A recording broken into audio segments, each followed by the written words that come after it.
تاب کے در لگے تیرگی میں روی بہر توبہ درائے شباب غوی بشنو از گوش دل مثنوی معنوی در رہے صدق برتا مسمم شوی بشنو از گوش دل مثنوی معنوی در رہے صدق برتا مسمم شوی۔ بسم اللہ الرحمن الرحیم، الحمدللہ رب العالمین، والصلاة والسلام علی سیدنا و مولانا محمد شفیع المذنبین وعلی آلہ و اصحابہ اجمعین، اما بعد۔ گزشتہ ہم پڑھ رہے تھے مسجد میں سونے پر مصر شخص کا آخر میں اعلان کرنا کہ چاہے کچھ ہو جائے میں مسجد میں ہی سوؤں گا۔ اگر مسجد میرے حق میں کربلا بنے گی تو مجھے یقین ہے یہی مسجد میرے حق میں حاجت پوری کرنے والا قبلہ بھی بنے گی، کعبہ بھی بنے گی۔ مجھے نصیحت مت کرو اور میری مدد کرنے کی کوشش مت کرو۔ اس وقت میری حالت یہ ہے جیسے کہ ابراہیم علیہ السلام کی تھی کہ آپ نے اللہ پر اس قدر توکل کر رکھا تھا کہ جبریل نے ان کو مدد کی پیشکش کی تو بھی ابراہیم علیہ السلام نے جبریل کی مدد کو قبول کرنے سے انکار کر دیا۔ کہنے لگے کہ اے جبریل جاؤ، مجھے تمہاری مدد کی ضرورت نہیں ہے، اللہ دیکھ رہا ہے، جو کرے گا اچھا کرے گا۔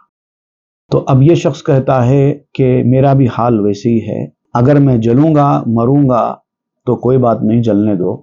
بعض چیزیں ایسی ہوتی ہیں کہ جس کا جلنا بھی اچھا ہوتا ہے، جیسے کہ عنبر اور عود ہے، اگر یہ جلیں گے بھی تو خوشبو ہی دیں گے۔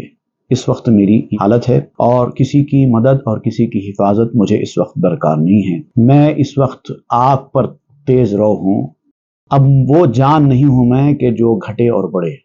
آگ ایک ہوتی ہے جو گھٹتی بڑھتی نہیں ہے، جیسے جہنم کی آگ ہے، ایک ہی رفتار سے جلتی رہتی ہے، لیکن دنیا کی آگ جو ایندھن پر چلتی ہے وہ گھٹتی بڑھتی رہتی ہے۔ اور ایمان کی کیفیت بھی انسانوں کی ایسی ہوتی ہے، مسلمانوں کی، کہ وہ گھٹتی بڑھتی رہتی ہے، لیکن جو توکل پر ثابت قدم ہوتا ہے اس کا ایمان گھٹتا بڑھتا نہیں۔ یہ بات بیان کرتے ہوئے ہم گفتگو کر رہے تھے اور آج اسی کا تسلسل جاری رکھیں گے۔ جان حیوانی فزائد از الف آتش بودو جو ہیزم شد تلف۔ جو حیوانی جان ہوتی ہے، جان دو قسم کی ہوتی ہے، ایک انسانی جان، ایک حیوانی جان۔ جسم اور جان دونوں کا ایک دوسرے کے ساتھ بڑا گہرا تعلق ہوتا ہے۔ جانور کے اندر بھی جان ہوتی ہے، جیسے اس کو ذبح کرتے ہیں تو اس کا جسم اور جان الگ الگ ہو جاتے ہیں، اس کی موت ہو جاتی ہے۔ انسان کے اندر بھی جان ہوتی ہے جو مرنے کے بعد اس کے جسم سے الگ ہو جاتی ہے، لیکن جانور کی جان محض ایک جان ہوتی ہے جس کو حیوانی جان کہتے ہیں۔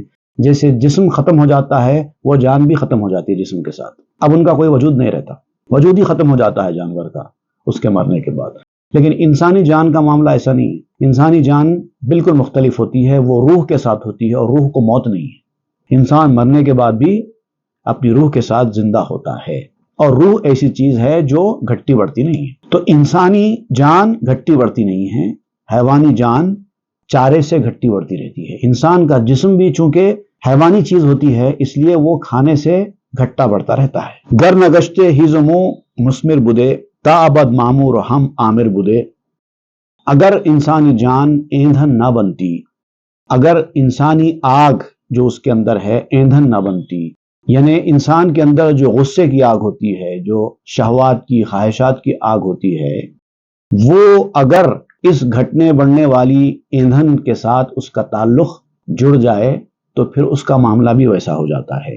لیکن اگر ایسا نہ ہو تو پھر انسانی جان پھل دینے کے قابل بنتی ہے، خود اس کو فائدہ ہوتا ہے اور اس سے دوسرے بھی فائدہ اٹھاتے ہیں، اور وہ ابد تک کے لیے زندہ جاوید ہو جاتی ہے۔ حیوانی جان سے اپنے آپ کو نکال کر انسانی جان سے متصف کرنا ہوتا ہے، ابد الآباد رہنے کے لیے، ہمیشہ کی زندگی حاصل کرنے کی۔ باد سوزانست ای آتش بداں پرتوے آتش بود نئے عین آں۔ یہ بات اچھی طریقے سے سمجھ لو کہ آرزوؤں کی، خواہشات کی، شہوات کی، غصے اور خشم کی یہ آگ مشتعل ہوا ہوتی ہے جو فنا ہو جاتی ہے۔ جو شعلے والی آگ ہوتی ہے وہ ہمیشہ نہیں رہتی، نہ صرف یہ کہ گھٹی بڑھتی رہتی ہے بلکہ ایک وقت کے بعد وہ فنا بھی ہو جاتی ہے، کیونکہ وہ اصل آگ نہیں ہے، آگ کا پرتو ہے، جو اصل آگ ہے اس کا پرتو ہے، اس کا سایہ ہے۔ اصل آگ وہ آگ ہے جو کبھی گھٹی بڑھتی نہیں ہے اور جبھی ختم ہوتی نہیں ہے، لیکن یہ جو آگ ہے دنیا کی آگ، یہ اصل آگ نہیں ہے، اس اصل آگ کا محض سایہ ہے، اس لیے گھٹا بڑھتا رہتا ہے اور کبھی بجھ بھی جاتا ہے۔ عین آتش در اسیر آمد یقین، پرتو سایہ ویست اندر زمین۔ جہنم کی آگ اصل آگ ہے، اس آگ کا یہ پرتو ہے، یہ اس کا محض سایہ ہے، بالکل ایسے ہی جیسے زمین پر انسان کا سایہ پڑتا ہے۔ وہ سایہ اصل نہیں ہے، اصل تو انسان ہے، اب اس کا سایہ، انسان تو ایک ہی ہوتا ہے، اس کی جو سائز ہوتی ہے ہمیشہ ایک ہی ہوتی ہے، لیکن اس کا سایہ ہمیشہ ایک سائز کا نہیں ہوتا، گھٹتا بڑھتا رہتا ہے۔ لاجرم پرتو نپایت زستراب، سوئے مادن باز میں گردت شتاب۔ یہ جو اس کی بے چینی ہے، ایک حالت پہ قائم نہ رہنے کو بے چینی کہتے ہیں۔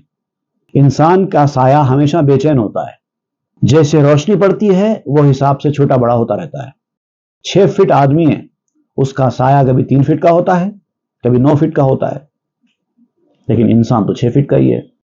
اس کو کہتے ہیں سائے کی بے چینی، یہ ناپائیدار چیز ہے اور یہ بہت جلد ہی اپنے مادن کی طرف، اپنے مائن کی طرف لوٹ جاتا ہے، کیونکہ وہ اصل نہیں ہے اور ہر چیز اپنے اصل کی طرف لوٹتی ہے۔ انسان کا سایہ اس کا اصل نہیں ہے، اس کا جسم اس کا اصل ہے، چونکہ وہ ناپائیدار ہے، اصل نہیں ہے، اس لیے وہ اپنی اصل کی طرف لوٹ جاتا ہے۔ جب سورج یا کوئی روشنی انسان کے ایک دم سر کے اوپر آ جائے، ادھر ادھر ذرا بھی نہ ہٹے اور بالکل سر کے اوپر آ جائے، تو سایہ کہاں پڑے گا؟ اس کا وجود ہی ختم ہو جائے گا۔ تو اسی طریقے سے دنیا میں جتنے آگ ہیں، چاہے وہ خواہشات کی آگ ہو، شہوات کی آگ ہو، غصے کی آگ ہو، یہ اپنی اصلیت نہیں رکھتی، اس کی اصل جہنم کی آگ ہے اور یہ وہیں پر انسان کو لے کے جاتی ہے۔ قامت تو برقرار آمد بساس، سایہ کو تہ دمے یک دم دراز۔ تمہارا جو قد ہے، جو ہائٹ ہے، وہ سکون کی وجہ سے ایک جگہ قائم ہے، ایک حالت پہ اس کو قرار ہے، اسی لیے ایک جگہ قائم ہے۔ کبھی آپ 5 فٹ کے ہو گئے، کبھی 6 فٹ کے ہو گئے، ایسا نہیں ہوتا۔ بڑھنے کی عمر میں جب تک بڑھنا ہے بڑھتے رہیں گے، اس کے بعد جب رک جائیں گے تو پھر رک جائیں گے، اب اس کے بعد ہائٹ نہیں بڑھتی، ایک جگہ اس کو قرار آ چکا، تو اس کو کہتے ہیں قرار پکڑنا، یہ سکون حاصل ہو جانا، ایک مقام پر جا کر ٹھہر جانا۔ لیکن سایہ ایک مقام پر قائم نہیں رہتا، کبھی چھوٹا ہوتا ہے، کبھی بڑا ہوتا ہے۔ زاں کے در پرتو نیابت کا ثبات، عکس ہا واگشت سوئے امہات۔ اس لیے کہ سائے میں ٹکاؤ نہیں ہوتا۔ اگر انسان کا ایمان بھی سائے کی طرح بے ٹکاؤ ہے تو گھٹتا بڑھتا رہے گا اور عکس اپنے اصولوں کی طرف جاتا ہے۔ ہر چیز کی جو سایہ ہے اپنے اصل کی طرف جاتا ہے۔ کل شیء یرجع الی اصلہ، ہر چیز اپنے اصل کی طرف لوٹتی ہے۔ جتنے اچھے صفات ہیں اس کا تعلق جنت سے ہے، فرشتوں سے ہے، جتنے برے صفات ہیں اس کا تعلق شیاطین سے ہے اور جہنم سے ہے۔ جو چیز آپ اپنے اندر پیدا کریں گے وہ چیز آپ کو اسی مقام پر لے کے جائے گی۔ ہی دہاں بربند فتنہ لب کشاد، خشک آر اللہ عالم بالرشاد۔ اب یہاں پر مولانا روم کہتے ہیں کہ یہ جو روحانیت کی باتیں، یہ جو اہم باتیں ہیں، فنا فی اللہ کی باتیں، یہ جنت دوزخ کی باتیں، یہ چھپی ہوئی باتیں جو ظاہر میں دکھائی نہیں دیتی، وہ باتیں جو میں نے بیان کی، یہ بعض لوگوں کو سمجھ میں نہیں آئی، جس کی وجہ سے انہوں نے اعتراضات کیے ہیں۔ اب آپ یہاں پر ان اعتراضات کے حوالے سے بات کر رہے ہیں جو مثنوی پر اٹھائے گئے۔ مولانا روم کے دور میں بھی جب یہ مثنوی کے اشعار عوام میں پھیل رہے تھے تو اس وقت ان اشعار کے اوپر لوگوں نے کافی تنقیدیں کی تھی اور ایک بڑا فتنہ پیدا ہوا تھا اس کو غلط ثابت کرنے کے لیے، غیر ضروری کی بیکار باتیں۔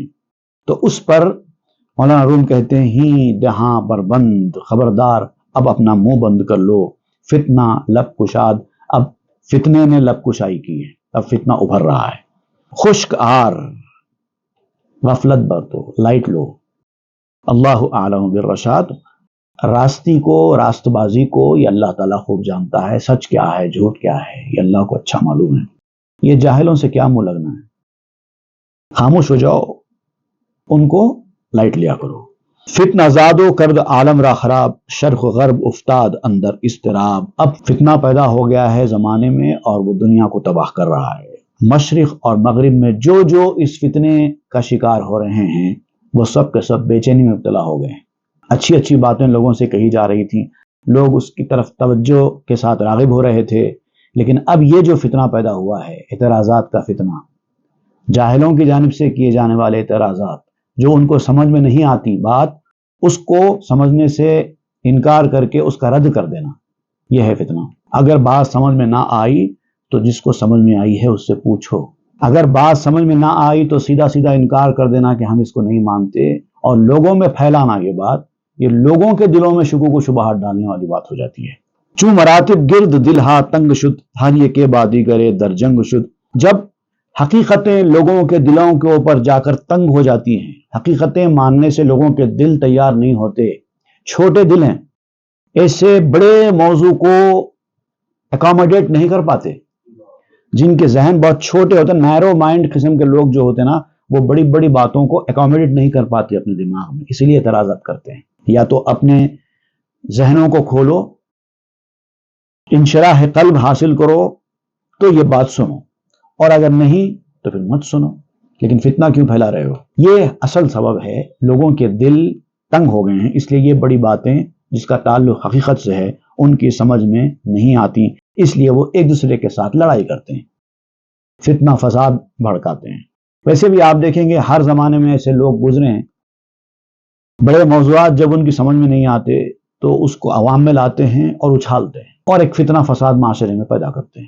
گفتگو بسیار شد خاموش شدم، مسئلہ تسلیم کردم تن زدم۔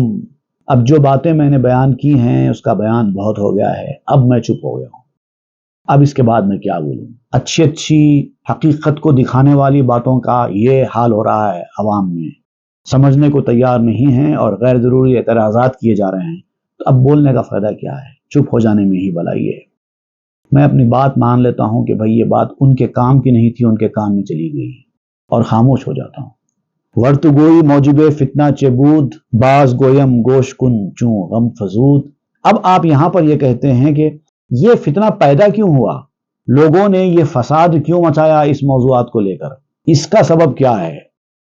لوگوں نے مجھ سے پوچھا تو میں اب بتاتا ہوں کہ آخر لوگ ایسی باتوں پر تانا زنی کیوں کرتے ہیں اور اس کا جواب کیا ہے، اور یہ جواب میں ان لوگوں کے لیے نہیں دے رہا ہوں، میں تو ان کے معاملے میں خاموش ہوں۔ وَإِذَا خَاطَبَهُمُ الْجَاهِلُونَ قَالُوا سَلَامًا، جب جاہل تم سے خطاب کرتے ہیں السلام علیکم کہو اور نکل جاؤ۔ یہ ہوتے ہیں اللہ کے بندوں کی نشانیاں، تو میں بھی ان کے معاملے میں خاموش ہوں، ان کو جواب دینا میرے لیے ضروری نہیں ہے۔ لیکن جو میرے چاہنے والے ہیں، جو توجہ کے ساتھ ان باتوں کو سن کر اپنے دل کا تزکیہ کر رہے تھے، ان کے اندر جو ایسی باتیں سننے سے جو شکوک و شبہات پیدا ہو جا رہے ہیں، اس کی وجہ سے مجھے ان کا جواب دینا پڑ رہا ہے۔ تو میرا یہ جواب اعتراض کرنے والوں کے لیے نہیں ہے، بلکہ ان کے اعتراضات کی وجہ سے جن کے دلوں کے اندر شکوک پیدا ہو گئے ہیں ان کے لیے ہے۔ چونکہ غم بڑا ہوا ہے، لوگ کنفیوژن کا شکار ہو گئے ہیں ان لوگوں کی باتوں کی وجہ سے، اس لیے میں تم کو بتاتا ہوں، غور سے سنو۔ پیش ازاں کی قصہ تا مخلص رسد، دود و گندے آمد از اہل حسد۔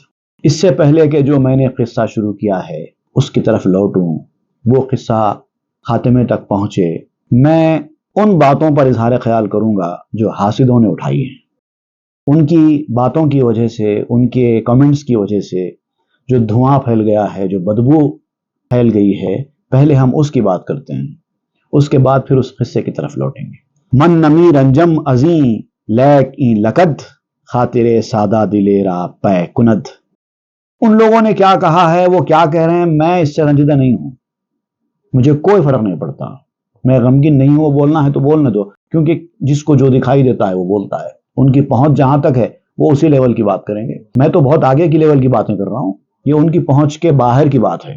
اگر وہ اعتراض کرتے ہیں تو ٹھیک ہے، کرنے دیں، مجھے کوئی فرق نہیں پڑتا، لیکن ان کی اس دولتی کی وجہ سے، دولتی کا اس سے پہلے بھی ہم ذکر کر چکے ہیں، گدھے کے پیچھے جب کوئی ہاتھ لگاتا ہے، کوئی چھیڑخانی کرتا ہے تو اپنے دونوں پچھلے کے پاؤں سے وہ پیچھے مارتا ہے، اس کو کہتے ہیں دولتی، کک مارنا پاؤں سے۔ اب آپ کہتے ہیں کہ ان لوگوں کی اس دولتی کی وجہ سے جو سادہ دل لوگ ہیں، جو اچھے ارادے کے ساتھ، خلوص نیت کے ساتھ یہ باتیں سن رہے تھے ان کی طبیعت پر اس کا بوجھ پڑ رہا ہے، ان کی دولتیاں ان کی طبیعت کا پیچھا کر رہی ہیں، تو ان کو سیٹسفائی کرنے کے لیے مجھے جواب دینا پڑ رہا ہے۔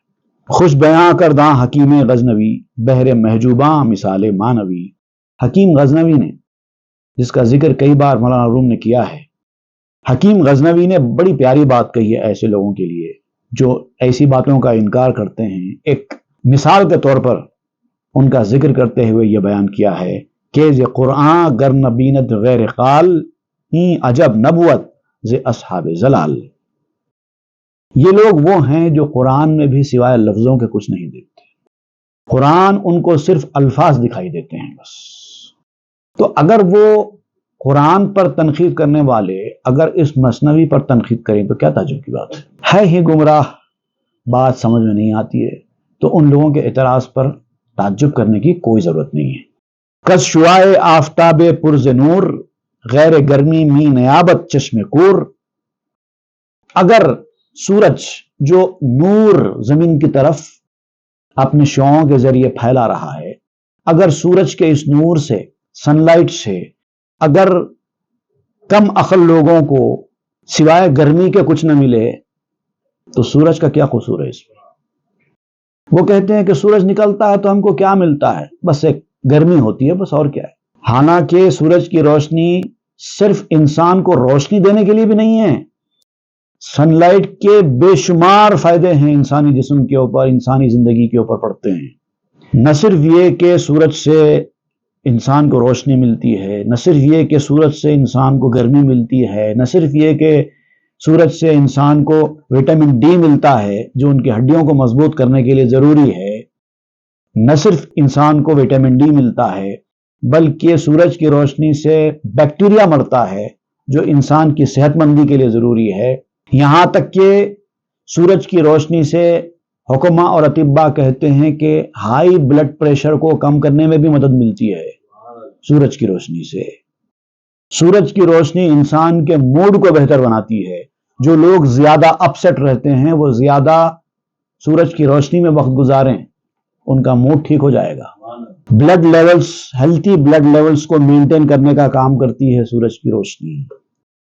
سورج کی روشنی انسان کے امیون سسٹم کو بہتر کرنے کا کام کرتی ہے۔ سورج کی روشنی میں رہنے والا سوتا ہے تو اچھی نیند بھی اس کو ملتی ہے۔ جو لوگ ہمیشہ بند کمروں میں رہتے ہیں وہ آرام کی نیند نہیں سو پاتے۔ اس طریقے سے بے شمار فائدے ہیں سورج کی روشنی سے۔ لیکن ایک جاہل کو سوائے اس کے کہ یہ کہے کہ سورج کی روشنی سے کیا ملتا ہے، سوائے گرمی کے کچھ نہیں ملتا، یا زیادہ سے زیادہ روشنی ملتی ہے، وہ روشنی تو ہم گھر میں اندر بلب جلا کے بھی حاصل کر سکتے ہیں، تو اب ایسے آدمی کو کیا جواب دیا جا سکے گا؟ خربت ناگاہ از خرخانہ سر بروں آورد چو تعانہ۔ اب ان لوگوں کا حال یہ ہے کہ گدھوں کے طبیلے میں سے ایک گدھے نے سر اٹھایا اور تانا زنی شروع کر دی۔ اب گدھوں کو کیا پتا، بندر کیا جانے ادرک کا سواد، یا یوں سمجھیے کہ گدھے کو زعفران کی کیا قدر، ویسا معاملہ ہے ان لوگوں کا۔ کی سخن پستست یعنی مثنوی قصہ پیغمبرست و پیروی۔ اب یہ لوگ کہتے ہیں کہ یہ جو مثنوی میں باتیں بیان کی جائیں یہ ساری گھٹیا باتیں ہیں، کوئی کام کی بات نہیں ہے، روحانیت کی باتیں کی جا رہی ہیں، نفس کی تزکیے کی باتیں کی جا رہی ہیں، سب من گھڑت واہیات باتیں ہیں۔ زیادہ سے زیادہ اس میں پیغمبروں کا اور ان کی پیروی کرنے کا قصہ، اس سے بڑھ کے کچھ نہیں ہے۔ نیست ذکر و بحث اسرار بلند کہ دوانند اولیاء زاں سوسمند۔ بلند اسرار کی بحث، کوئی بہت اچھا ذکر، کام کی بات کچھ بھی نہیں ہے اس کے اندر۔ اگر کوئی بلند اسرار کی بحث ہوتی تو اولیاء کرام اس کی طرف توجہ کرتے، اپنا گھوڑا دوڑاتے، مثنوی کی طرف آتے، اس سے کچھ حاصل کرتے، کچھ بھی نہیں ہے اس کے اندر۔ از مقامات تبتل تا فنا پایا پایا تا ملاقات خدا۔ انسان کی خلوت گزینی سے لے کر، اکیلے پن سے لے کر فنا کے درجے تک پہنچنے کے لیے جو مقامات سے وہ گزرتا ہے، پہلے تو وہ تنہا تھا لیکن بعد میں ترقی کرتے کرتے کرتے فنا کے مقام تک پہنچ گیا، اور پھر وہاں سے اللہ تعالیٰ سے ملاقات کا، لقاء الہی کا درجہ اس کو حاصل ہوا۔ یہ سب باتیں مثنوی میں کچھ بھی نہیں ہیں، یہ سب بیکار باتیں ہیں، کچھ نہیں ہے۔ شرح حد ہر مقام و منزل کے بپر زو بر پرت صاحب دلے، ہر مقام اور ہر منزل کی ایک شرح ہوتی ہے، ایک حد ہوتی ہے۔ مثنوی میں سوائے قصے کہانیوں کے نہ کوئی شرح بیان کی گئی ہے، نہ کوئی حد بیان کی گئی ہے۔ تو پھر جو صاحب دل ہوتا ہے وہ اپنے پروں کے ذریعے آسمانی دنیا میں پرواز کرنے کا راستہ کہاں سے حاصل کرے گا؟ سب بے سر و پا کی باتیں ہیں۔ جملہ سرتا سر فسان است و فسوں، کو دکانا قصہ بیرون و دروں، سر سے پاؤں تک سراسر افسانے، من گھڑت باتیں، گورکھ دھندا پورا بھرا ہوا اس میں، اندر باہر پورا کھنگال کے دیکھ لو مثنوی، اس کے اندر بیکار کے چھوٹے بچوں کو سنانے کے قصے ملیں گے۔ خرگوش نے ایسا کہا، چنے نے ایسا کہا، یہ کہا وہ کہا۔ سمجھدار آدمی کہاں سے مانے گا ان باتوں کو؟ لوگوں نے جو اعتراض کیے اس کو مولانا خود اپنی زبان سے بیان کر رہے ہیں۔ چون کتاب اللہ بیامت ہم براں، این چنی تانا زدنداں کافراں۔ جب اللہ کی کتاب آئی تھی، نازل ہوئی تھی، تو کافروں نے بھی اسی طرح کے تانے دیے تھے قرآن کے بارے میں، یہ قصے کہانیاں ہیں، من گھڑت باتیں ہیں، اس میں کیا ہے؟ کیونکہ ان کی نظر بھی صرف قرآن کے الفاظ پر تھی بس۔ کہ اساطیر است و افسانہ نژند، نیست تحقیق و تعمیق بلند۔ قرآن کے بارے میں کہا گیا تھا کہ پرانے لوگوں کی کہانیاں ہیں، اس کے اندر صرف اساطیر الاولین۔ قرآن نے خود ذکر کیا ہے کہ لوگ قرآن کے بارے میں ایسا کہتے ہیں کہ پرانے لوگوں کی کہانیاں ہیں، اس کے اندر اور کچھ بھی نہیں ہے، کوئی تحقیق نہیں ہے، کوئی بلند گہرائی نہیں ہے قرآن میں، یہ کہتے تھے کافر۔ کودکان خرد فہمش می کنند، نیست جز امر پسند و ناپسند۔ وہ لوگ قرآن کو جس انداز سے پڑھ کر سمجھنے کی کوشش کرتے تھے بالکل ایسا ہی تھا جیسے کوئی چھوٹا بچہ پڑھ رہا ہو۔ چھوٹا بچہ اگر قرآن پڑھ کر اگر سمجھنے کے قابل بھی بن جائے تو کیا سمجھ میں آئے گا اس کو؟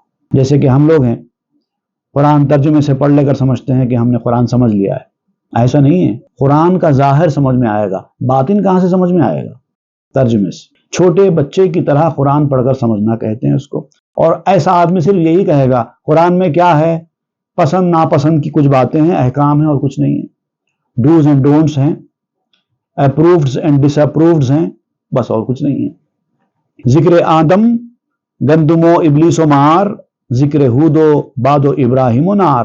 کیا ہے قرآن میں؟ آدم علیہ السلام کا ذکر ہے، ان کے گیہوں کھانے کا ذکر ہے، شیطان کا ذکر ہے، سانپ کا ذکر ہے، پھر ہود علیہ السلام کا ذکر ہے، پھر وہ ہوا کا ذکر ہے، پھر ابراہیم علیہ السلام اور آگ کا ذکر ہے۔ یہ سب قصے کہانیاں ہیں۔ ذکر نوح و کشتیو طوفان تن، ذکر کنعان و سرس خطاف تن۔ نوح علیہ السلام، ان کی کشتی اور جسم کے طوفان کا ذکر ہے۔ پھر کنعان اور ان کے حکم سے منہ موڑنے کا ذکر ہے۔ نوح علیہ السلام کے بیٹے کنعان نے جو نوح علیہ السلام کے حکم سے سرتابی کی اس کا ذکر ہے۔ ذکر اسماعیل و ذبح و جبرائیل، ذکر قصد کعبہ و اصحاب فیل۔ اسماعیل علیہ السلام کو ذبح کرنے کا جو معاملہ پیش آیا تھا وہ بیان کیا گیا ہے، جبریل کا ذکر ہے۔ کعبے کے ارادے سے جو ابرہا، کعبے کو ڈھانے کے ارادے سے جو ابرہا آیا تھا اس کا ذکر ہے۔ پھر اصحاب فیل کا ذکر ہے، جو پرندے آئے اور اس کے لشکر کو تباہ کر دیا۔ سارے قصے کہانیاں۔ ذکر یوسف، ذکر زلف پر خمش، ذکر یعقوب و زلیخا و غمش۔ یوسف علیہ السلام کا ذکر ملتا ہے، ان کے بل کھائی ہوئی زلفوں کا ذکر ملتا ہے، ان کی خوبصورتی کا ذکر ملتا ہے۔ یعقوب کا ذکر ہے، زلیخا کا ذکر ہے اور ان کے غم کا ذکر ہے۔ ذکر بلقیس و سلیمان و سبا، ذکر داؤد و زبور و اوریا۔ بلقیس کا ذکر ہے، سلیمان علیہ السلام کا ذکر ہے اور اہل سبا کا ذکر ہے۔ داؤد علیہ السلام کا ذکر ہے، ان پر نازل ہونے والی کتاب زبور کا ذکر ہے اور اوریا کا ذکر ہے۔ اوریا دراصل ایک کیریکٹر ہے داؤد علیہ السلام کے لشکر کا۔ اس کا نام کا ذکر تو نام کے ساتھ نہ قرآن میں آیا ہے نہ حدیث میں آیا ہے، لیکن آپ کو یہ ذکر ملتا ہے بک آف سیموئل میں، جو ہیبریو بائبل میں ہے، اس میں اس نام کا ذکر ملتا ہے اور پوری کہانی بھی ملتی ہے۔ غالباً وہیں سے آپ نے یہ نام لیا ہے۔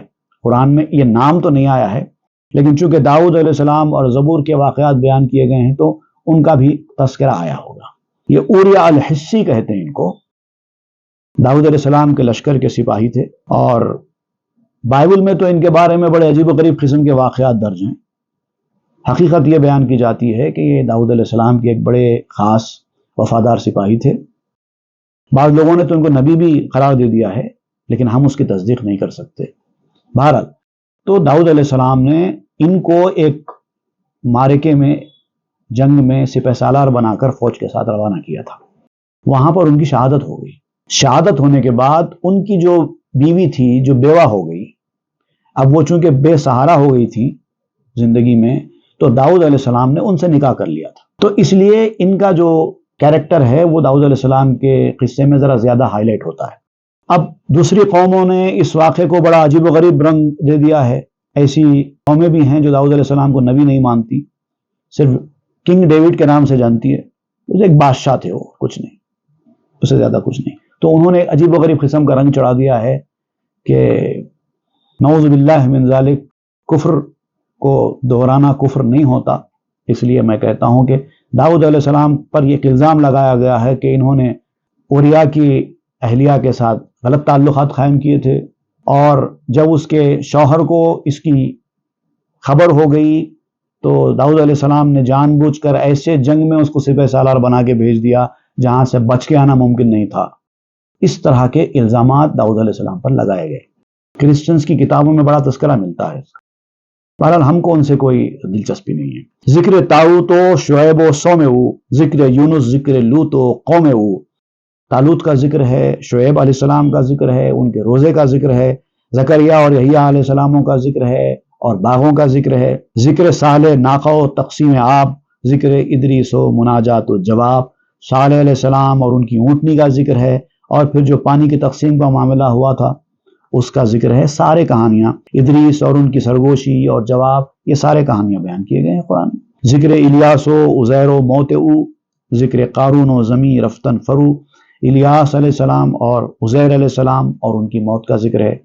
قارون کا اور اس کے زمین میں دھسائے جانے کا ذکر ہے۔ ذکر ایوب و صبوری دربلا، ذکر اسرائیلیاں درتی ہے لا، ایوب علیہ السلام اور ان کے اوپر جو مصیبتیں بلائیں نازل ہوئیں اس کا ذکر ہے۔ پھر ایوب علیہ السلام نے کیسے صبر کے ساتھ ان کو برداشت کیا اس کا ذکر ہے۔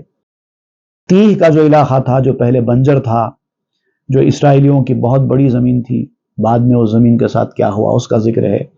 موسیٰ علیہ السلام کا ذکر ہے، ذکر موسیٰ و شجر طور و عصا، خلع نالین و خطابات و عطا، موسیٰ علیہ السلام اور درخت کا ذکر ہے جہاں جس جھاڑ کے پاس موسیٰ علیہ السلام گئے تھے۔ پھر طور کا ذکر ہے جہاں پہ موسیٰ علیہ السلام جاتے تھے، موسیٰ علیہ السلام کے عصا کا ذکر ہے۔ پھر پہاڑ پر جانے کے بعد اللہ تعالیٰ نے جو ان کو جوتے اتارنے کے لیے کہا تھا، فَخْلَعْ نَعْلَيْكَ إِنَّكَ بِالْوَادِ الْمُقَدَّسِ طُوَىٰ، اس کا ذکر ہے۔ اور پھر خطابوں کا، بخششوں کا ذکر ہے، ہم نے یہ بندے کو یہ دیا، یہ بندہ اس درجے کا ہے، اِنَّهُ أَوَّابٌ، اس طرح سے یہ تذکرے ہیں بس۔ ذکر عیسیٰ و عروج اشبر سما، ذکر ذوالقرنین و خضر و ارمیا، عیسیٰ علیہ السلام اور ان کے آسمان پر اٹھائے جانے کا ذکر ہے۔ ذوالقرنین کا ذکر ہے۔ ذوالقرنین کے بارے میں بھی یقین نہیں ہے کہ یہ نبی ہیں، کیونکہ اس کا صراحت کے ساتھ نبی ہونے کا ذکر نہیں آیا ہے، لیکن قرآن میں ان کا نام آیا ہے، تو اس لیے ذوالقرنین کا بھی ذکر ہے۔ بڑے اچھے، شریف اور نیک انسان تھے، اللہ تعالیٰ نے تعریف کرتے ہوئے ان کے نام کا قرآن میں ذکر کیا ہے۔ خضر علیہ السلام، حالانکہ ان کا نام تو قرآن میں نہیں آیا ہے، لیکن بہرحال تذکرہ ہے سورہ کہف میں موسیٰ علیہ السلام سے ان کی ملاقات کا۔ اور ارمیا کا بھی نام آپ نے یہاں پر شامل کیا ہے کہ قرآن میں ان کا تذکرہ آیا ہے۔ نام تو بہرحال ارمیا کا نہ قرآن میں ہے نہ حدیث میں ہے، اور تذکرہ بھی کہاں ہے اللہ کو معلوم۔ ہو سکتا ہے کہ ضمناً کسی کے ساتھ ان کا تذکرہ آ گیا ہو، لیکن وہ کہاں پر ہے ان کا تذکرہ قرآن میں، یہ اللہ کو معلوم کہاں ہے۔ لیکن مولانا روم یہاں پر نے ان کا ذکر کیا ہے، لیکن میں عام طور پر اس شعر کو ارمیا کا نام ہٹا کر پڑھتا ہوں، ذکر ذوالقرنین و خضر و الیسع پڑھتا ہوں، کیونکہ الیسع نام کا ذکر قرآن میں ہے انبیاء۔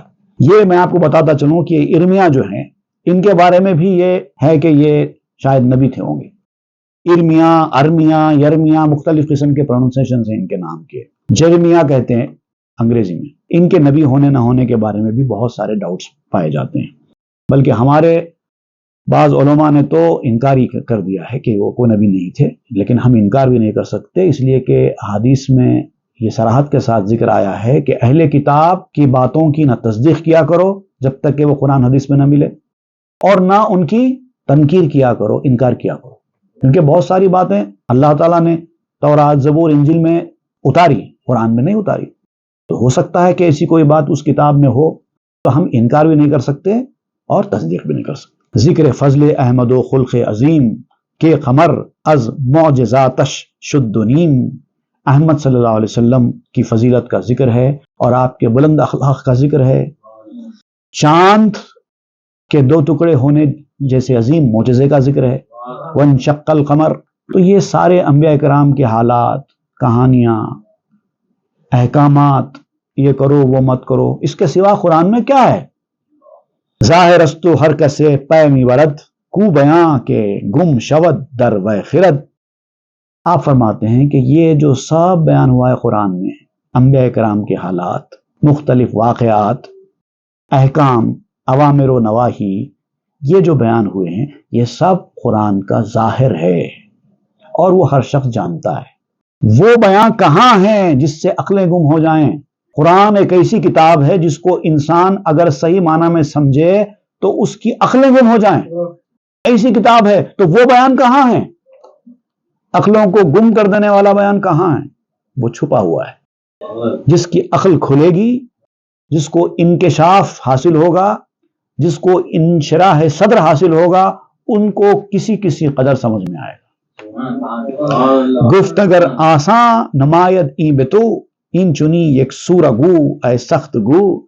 اگر تو یہ سمجھتا ہے اے انسان کہ قرآن بہت آسان ہے، میں اس کو آسانی سے سمجھ سکتا ہوں، تو اے اتنی بڑی بھاری بات کرنے والے انسان، اگر اتنا آسان ہے قرآن تو تو بھی لکھ سکتا ہے نا، ایک سورہ لکھ کے بتا دے۔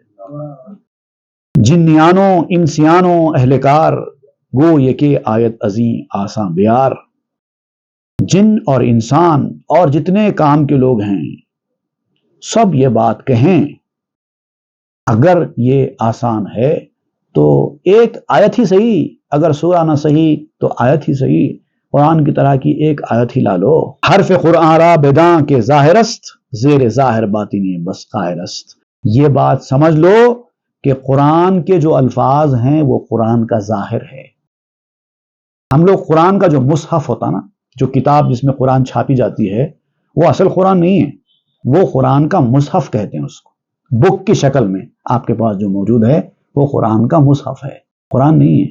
قرآن تو وہ کلمات ہیں جو آپ پڑھتے ہیں، منہ سے ادا کرتے ہیں، یہ ظاہر ہے قرآن کا، اس کا ایک باطن ہے، زیر ظاہر باطن بس قاہر است، اور یہ اس ظاہر کے پیچھے ایک مضبوط باطن بھی ہے قرآن کا، اس تک پہنچنے کی کوشش کرو۔ زیر آں باطن یکے بطن دیگر، خیرہ گردد اندر و فکر و نظر۔ اس باطن کے پیچھے بھی ایک اور باطن ہے، ظاہر تو سب کو دکھائی دے رہا ہے، اس ظاہر کا ایک باطن ہے، پھر اس باطن کا بھی ایک باطن ہے۔ وہاں جانے کے بعد انسان کی عقل حیران ہو جاتی ہے۔ زیر آں باطن یکے بطن سوم کے درد گردت خرد ہا جملہ گم۔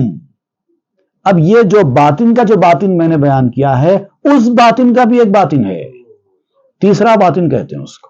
وہاں آنے کے بعد تو انسان پوری طریقے سے فیل ہو جائے۔ بطن چارم ازنب خود کس ندید، جز خدائے بے نظیر و بے ندید۔ پھر اس کا جو چوتھا باطن ہے اس کو تو کسی نے بھی نہیں دیکھا اور دیکھ بھی نہیں سکتا۔ یہاں تک تیسرے باطن تک تو پھر بھی انسان اپنے لیول کے حساب سے پہنچ سکتا ہے، لیکن چوتھے باطن میں کوئی بندہ نہیں پہنچ سکتا، وہ خدائے لا شریک و بے نظیر کے سوا کسی کی رسائی وہاں تک نہیں ہے۔ ہم چنی تا ہفت بطن ذوالکرم، می شمر توزی حدیث معتصم۔ اے بھلے انسان، اسی طریقے سے 7 باطن ہیں قرآن کے، جب چوتھے باطن تک اللہ کے سوا کوئی نہیں پہنچ سکتا تو 5واں، 6واں اور 7واں باطن کا کیا معاملہ ہوگا؟ اور حدیث میں اس کا اشارہ ملتا ہے، قرآن کے 7 باطن ہیں۔ تو ز قرآن اے پسر ظاہر مبی، دیو آدم را نبی نجس کے تیں۔ اے بیٹا، تو نے اب تک جو دیکھا ہے قرآن کو، اس کے صرف ظاہر کو دیکھا ہے، اور صرف ظاہر کو مت دیکھ، کم از کم پہلے باطن تک تو پہنچنے کی کوشش کر۔ اگر تو نے قرآن کے پہلے باطن تک بھی نہیں پہنچا تو پھر تیرا حال بھی اسی طرح ہو جائے گا کہ جس نے آدم کو دیکھ کر کہا تھا کہ یہ تو مٹی کا پتلا ہے، اس میں کیا ہے؟ شیطان نے آدم کو صرف ظاہر میں تو دیکھا تھا نا، اسی لیے انکار کر بیٹھا۔ پھر کفار قریش نے رسول اللہ صلی اللہ علیہ وسلم کے ظاہر کو دیکھا تھا، اسی لیے تو انکار کر دیا کہ یہ کیسے نبی ہیں ہماری طرح کھاتے پیتے چلتے پھرتے ہیں. ظاہر کو دیکھ رہے تھے. ظاہر قرآن جو شخص آدمیست کے نقوش ظاہر و جانش خفیست. قرآن کا ظاہر بھی انسان کے وجود کی طرح، جیسے انسان کا وجود بھی ایک ظاہر دکھائی دیتا ہے، باطن نہیں دکھائی دیتا. اگر ایک 10 آدمی آپ کے سامنے آ کے بیٹھ جائیں، اگر برے لوگوں کو اچھے لوگوں کے کپڑے پہنا دیں، اچھے لوگوں کو برے لوگوں کے کپڑے پہنا دیں، اچھے لوگ برا کلام کریں منہ سے اور برے لوگ اچھی اچھی باتیں کریں منہ سے، آپ کے سامنے آ کر دونوں بیٹھ جائیں تو آپ اچھے کو برا اور برے کو اچھا سمجھیں گے، کیونکہ ان کا ظاہر آپ کو دکھائی دے رہا ہے، باطن نہیں دکھائی دے رہا ہے. نقش ظاہر ہوتے ہیں، روح پوشیدہ ہوتی ہے، اور انسان کے اچھائی اور برائی کا انحصار اس کے ظاہر پر نہیں، اس کے باطن پر ہے. مرد را 100 سال امو خالعو، یک سرے موئے نبینت حالعو. 100 سال تک بیٹھ جاؤ، اپنے چاچا کو، اپنے ماموں کو، جتنے رشتہ دار ہیں سب کو ساتھ لے کر بیٹھ جاؤ. وہ جو حقیقت ہے نا، اس کی حالت کا ایک بال بھی نہیں دیکھ سکتے. وہ ہے قرآن. ظاہر کو دیکھ کر اس کے باطن کا اندازہ نہیں ہو سکتا. اس کے لیے انشراح قلب چاہیے، شرح صدر چاہیے. اللہ تعالیٰ شرح صدر کی دولت سے مالا مال کرے تو کسی حد تک قرآن کا باطن سمجھ میں آ سکتا ہے. الم نشرح لک صدرک، اے نبی ہم نے کیا آپ کو انشراح صدر کی دولت نہیں دی؟ وہ انشراح صدر حاصل کریں. افمن شرح اللہ صدرہ للاسلام، یہ بھی ذکر آیا ہے سورہ الانعام میں. اسلام کے لیے سینہ کھول دینا، تب جا کے سمجھ میں آئے گا، اس سے پہلے نہیں سمجھ میں آ سکتا. اب اولیاء کرام، بہت سارے اولیاء کرام کے حالات میں ہیں کہ آپ لوگوں سے دور کسی جنگل میں جا کر بیٹھ جایا کرتے تھے اللہ کی یاد میں. اس کے پیچھے کیا راز ہوا کرتا تھا؟ وہ کیوں جاتے تھے لوگوں سے دور پہاڑوں اور غاروں میں؟ کیا اپنے آپ کو چھپانے کے لیے جاتے تھے، یا مخلوق کے پریشان کرنے کے ڈر سے جاتے تھے، یا کوئی اور وجہ تھی؟ وہ کیا وجہ تھی؟ وہ انشاءاللہ ہم آئندہ کے درس میں پڑھیں گے. صلی اللہ تعالیٰ علی خیر سیدنا محمد وآلہ وصحبہ اجمعین والحمد للہ رب العالمین. تاب کے در لگے تیرگی میں روی، بہر توبہ درائے شباب خوی، بشنو از گوش دل مثنوی معنوی، در لہے صدق برتا مسمم شوی، بشنو از گوش دل مثنوی معنوی، در لہے صدق برتا مسمم شوی.